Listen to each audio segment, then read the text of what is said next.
thank you for the opportunity to explain our simplification measures that will strengthen the financing of our external actions.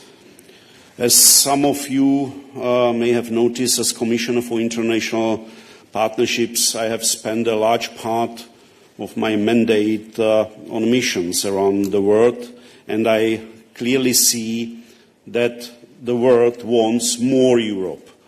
Our goal under the Global Gateway Strategy is to use this momentum to strengthen our partnerships abroad and support sustainable development of our partners, while also opening new opportunities for our companies. It is clear that the success of this effort depends on the financial firepower we are able to deploy. The measure we approve today will help us to make our external financing tools more effective and also simplify procedures for our implementing partners, namely development financial institutions like the European Investment Bank, European Bank for Reconstruction of Development, but also the Member States' development banks like the Kreditanstalt für Wiederaufbau, AfD, Cofides, and many others. As you know, guarantees are an important part of our financial toolbox.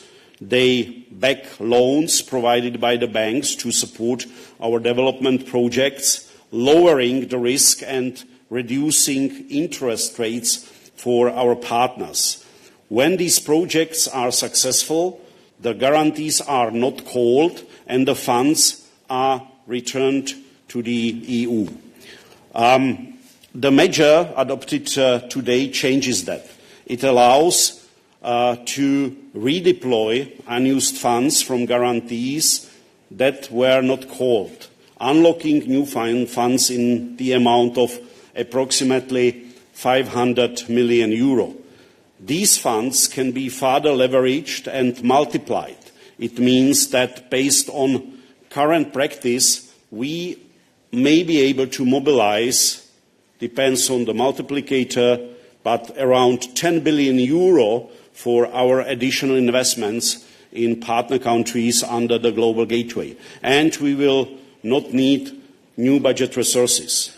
The adopted measure also reduces the EU first loss coverage of the EIB sovereign lending from 65 to 60, making our budget go further and strengthening our impact. Finally, by simplifying audit procedures for development finance institutions, we estimate this measure will save around 20 million money that can we now spend on development rather than bureaucracy. This is a smart strategic update to our financial architecture and necessary step if we seek to deliver more impact with every euro we invest. Thank you very much for your attention.